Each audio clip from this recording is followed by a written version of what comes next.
materi protein. Protein sendiri adalah makro penting di dalam sel atau makhluk hidup yang berperan sebagai sumber asam amino esensial untuk membentuk suatu enzim dan juga sebagai sumber energi bagi tubuh. Lalu, ini adalah struktur asam amino pembentuk protein. Bisa dilihat ini ada rumus kimianya di mana di dalam asam amino itu ada rantai karbon, ada gugus amin, ada gugus hidrogen, ada gugus samping, dan juga ada gugus karboksil. Di mana itu adalah struktur dasar yang akan membentuk protein nantinya. Bisa dibilang asam amino ini adalah mikromolekul dari protein itu sendiri. Nah, asam amino itu terbagi menjadi dua, yaitu asam amino esensial dan juga asam amino non esensial. Asam amino esensial ini bisa kita dapat melalui makanan, tapi untuk yang asam amino non esensial ini berasal dari tubuh kita sendiri, dari dalam tubuh kita sendiri. Lalu ini ada struktur protein. Struktur protein itu terbagi menjadi 4. Ada struktur primer, struktur sekunder, struktur tersier, dan struktur kuartil. Di semua struktur ini ada ikatan yang namanya ikatan peptida. Ikatan peptida adalah penghubung antara satu asam amino dengan asam amino yang lainnya.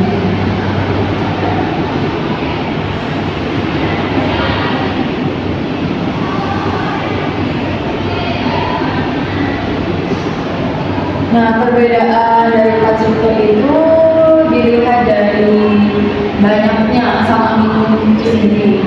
Kalau yang struktur primer itu penyusunnya tidak membentuk sebuah ikatan. Kalau yang struktur sekunder itu membentuk helix. Lalu kalau yang tersier itu dia biasanya menjadi satu rantai polipeptida. Lalu yang terakhir kalau struktur kuartil itu biasanya terdiri atas 2 atau lebih protein yang memiliki struktur tersier. Nah, jenis-jenis protein itu ada banyak. Berdasarkan jenis konformasinya, protein diklasifikasikan menjadi 2, yaitu protein fibrous, seperti itu gambarnya, dan ini protein globular. Sepertinya lebih kompleks daripada protein fibrous. Nah, protein fibrous itu berupa paralel single axis yang tidak larut dalam air, tapi larut dalam larutan garam. Contohnya seperti kolagen, alpha keratin, rambut, kuku, dan bulu. Yang kedua ada protein globular, yaitu memiliki bentuk spiral atau globular. Dia larut dalam air. Contohnya ada albumin dan hemoglobin. Jenis-jenis protein yang kedua itu ada protein lengkap, protein setengah lengkap, dan protein tidak lengkap. Protein lengkap ini fungsinya untuk pertumbuhan. Contohnya ada telur, susu yang mengandung seluruh asam amino esensial dengan jumlah yang mencukupi kebutuhan bagi pertumbuhan. Lalu yang kedua ada protein setengah lengkap. Protein setengah lengkap di sini memiliki fungsi yang sama, kecuali fungsi untuk pertumbuhan. Karena asam amino yang dikandungnya tidak cukup bagi pembentuk jaringan tubuh yang baru. Contohnya di sini ada daging ikan sama daging ayam. Protein tidak lengkap di sini ada kacang-kacangan, biji-bijian. Tidak dapat digunakan untuk pertumbuhan, tidak sama seperti kedua tadi. Ini hanya untuk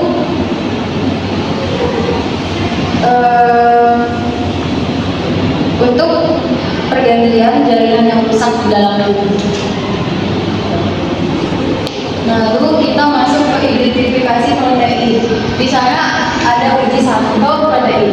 Uji sampel protein ini dia bertujuan untuk mengetahui dalam protein tersebut apakah ada inti benzena atau kalau tidak tahu benzena itu biasanya bentuknya seperti ini.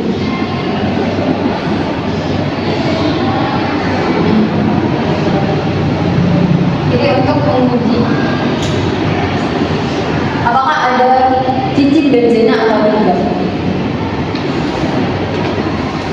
Biasanya yang terdeteksi itu ada tirosin, triptofan, dan juga fenilalanina. Biasanya mengetahui dia positif atau tidak akan muncul endapan berwarna kuning atau larutan berubah menjadi kuning. Di sini adalah contoh hasil reaksi uji santoprotein. Ini yang sebelah kanan itu adalah rumus struktur milik tritosin. Direaksikan dengan HNO3. HNO3 ini akan memecah menjadi NO2 dan juga OH. Lalu NO2 di sini dia akan berikatan dengan salah satu hidrogen pada tritosin sehingga menghasilkan NO2 ada di salah satu cincin benzenanya. Ini menghasilkan warna kuning. Menempelkan gugus NO2 ke cincin benzena hingga akhirnya menjadi kuning. Kalau misalnya dia berubah menjadi kuning, berarti dia positif pada uji santoprotein. Dia tidak hanya positif pada tritosin, tapi juga pada asam amino lain seperti triptofan dan juga fenilalanina. Lalu yang kedua ada uji bioret. Uji bioret di sini dia untuk mengetahui dalam protein tersebut apakah ada ikatan peptida atau tidak. Uji bioret ini menggunakan sebuah sampel yaitu CuSO4 dan juga NaOH. Biasanya positif atau tidak itu ditandai dengan larutan tersebut berubah warna menjadi biru violet. Nah, ini contoh persamaan reaksinya.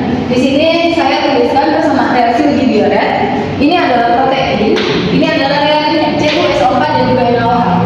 CuSO4 ini dipecah, dia menjadi Cu2+ dan juga SO4 2 ini.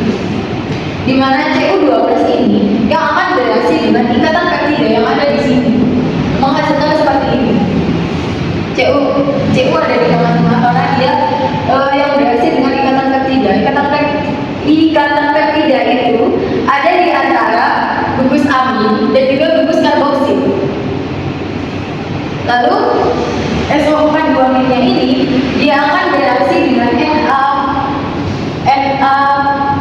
yang ada di sini akan membentuk Na2SO4.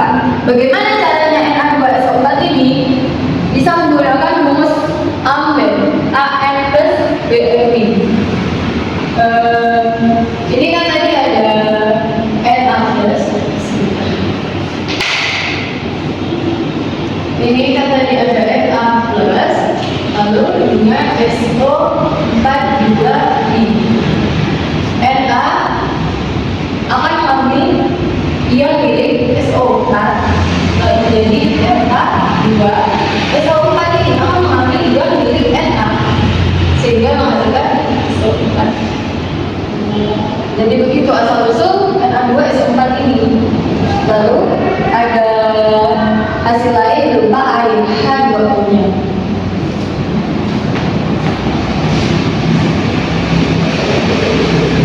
Yang ketiga ada uji sulfur. Uji sulfur ini digunakan untuk mengetahui asam amino yang mengandung sulfur seperti sistein dan juga metionin. Jika sampel mengandung salah satu atau kedua asam amino ini, maka akan dihasilkan gas H2S yang memiliki aroma khas bau telur busuk.